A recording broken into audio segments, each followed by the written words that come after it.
conflicts made Katara worse. That much is undeniable. But I think the changes they made that were for the worse could end up making a really interesting episode later on in season 3. Let's dive into it. In the original animated show, Katara does struggle with wanting to be a good waterbender, but there are also other parts of her character that are going on. The fact that she has to overcome just feeling like the mother of everyone else, and the fact that she has to overcome living up to who she believes her mother was. Some of these things are still there a little bit in the live action show, but most of it is removed, and a lot of Katara's story and character in the new live action show really just comes down to her wanting more power, her wanting to be better at waterbending, and wanting to be a better fighter. Now, the reason that I say that this is really interesting and could result in something very, very powerful later on is in moments in season 3, specifically the episode about bloodbending. In this episode, Katara is given the opportunity to learn, and she does end up learning this ability despite her best intentions. Katara is given the chance to learn how to bloodbend, which is bending the blood in someone else's body so you can literally just control them. You can control their actions and what they do. It's an extremely dark event and can only be done by waterbenders on a night of the full moon. What does this have to do with Katara being power hungry, you could say? Well, you can probably already see it now that I phrase it like that. With this live-action Katara that cares mostly about power and new moves that can be used in fighting as a waterbender, it leads to a very interesting scenario where she is now going to be given the opportunity to have one of the most overpowered abilities in anything. And if they stick by the same decisions that Katara makes in the animated show, which I hope they do, then they're going to have to justify why this character, whose goal for the entire show, at least as we've seen so far, maybe season 2 has some great character development, we don't know, we haven't seen it yet. We know they've wrapped filming for season 2. But if they keep to those same decisions, they're going to have to justify why this character who loves fighting and loves this ability that she has of waterbending, they're going to have to justify why that character would not take this power. And this leads into the question, will power change this character who is motherly, who is kind? Even Toph acknowledges how kind and sweet this character is supposed to be. It does seem that the only person she's not this way towards is Toph, but can't really blame her. Toph's a bit of a troublemaker. The question is, will power change her? And in a live action show where power is the majority of what she is going for, it leads to, honestly, a more interesting and conflicted discussion for this character. If this conflict is downplayed or even removed in the live action show, I'm gonna have serious questions, because it seems that this is what they're leaning into for this character. Considering they're not leaning into the motherly part of Katara, at least they haven't so far, why would they not lean into that? This is the only part of her character that is left in this show. And this comes up again later when Katara is given the opportunity to exact revenge on the Fire Nation soldier who killed her mother. Will she use this power that she has, that she's earned, that she's learned, to exact revenge? Or will she forgive? Or if not forgive, just ignore? I guess that's what she does in the animated show. She just ignores him.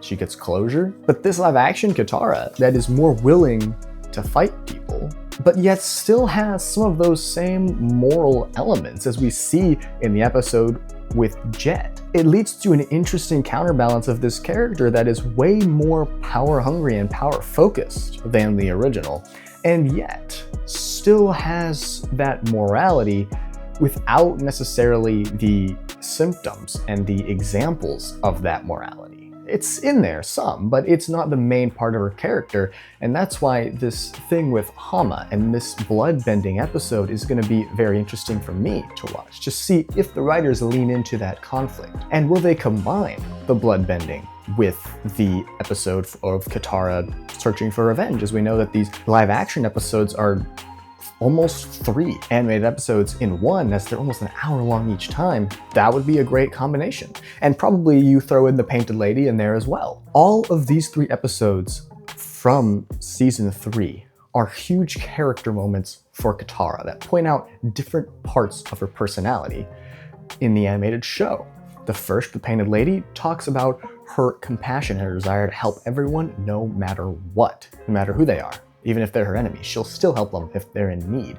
And then the second, the episode with Hama, this episode exemplifies how she doesn't just care about power. She cares about people and her ethics and her morals. And then the third episode, of course, kind of comes full circle on bringing both of those things, on her not wanting to continue the cycle of violence that brought her the pain that she has. Will the live action show address these things? We haven't seen it really so far. Katara had some space in the season 1, but a lot of it was dedicated to her growing as a waterbender. Now that she is an accomplished waterbender, now that she is Aang's master, as we'll see in season 2 and season 3, are they going to address these parts of Katara's character? And if they do, is it going to be exclusively in one episode? We won't be able to see until season 3 comes out, but I am definitely hoping that they take advantage of this thing that they've set up by their bad writing in season 1, that they've set up this opportunity for them to kind of bring it back around in season 3.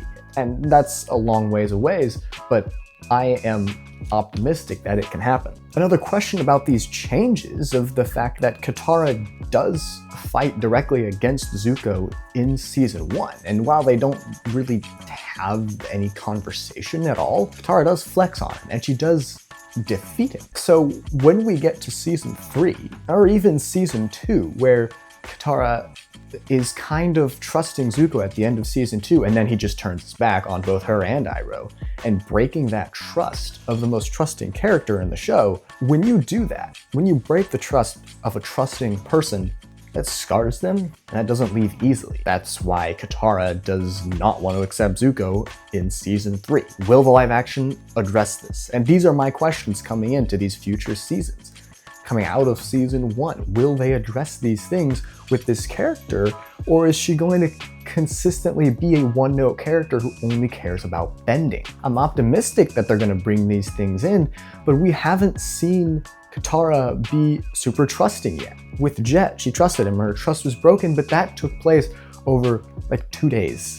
In the animated show, it feels a lot longer. It feels like they're there for a week maybe, where she's getting to know Jet before this calamity that he is about to try to do happens. In the show, it's like 2 days where she's knowing this guy. Yes, he betrays her trust, but will we see that come back around the way it does in the animated show? Because that trusting, broken trust relationship that Katara has with Jet and Zuko, you can see the consistency in the character writing. Will the live action show keep this consistency? I don't know, but I sure hope that they bring these things around for Katara and keep her arc as interesting in the live action show as it was in the original. I believe this, and I've heard a lot of people say this, that the cast for this show is good. The writing is not. So if we can get the writing up to the level of the cast, these next 2 seasons, which are by far better than season 1 in the animated show, if they can get up to par with that, we're going to have a great show on our hands, and it's going to be real fun to watch. I've been Judah Eyler. Thank you for watching True View Radio. Make sure to subscribe if you liked the video. Hit the like button because it helps the video, and I'll see you next time. Farewell, friends.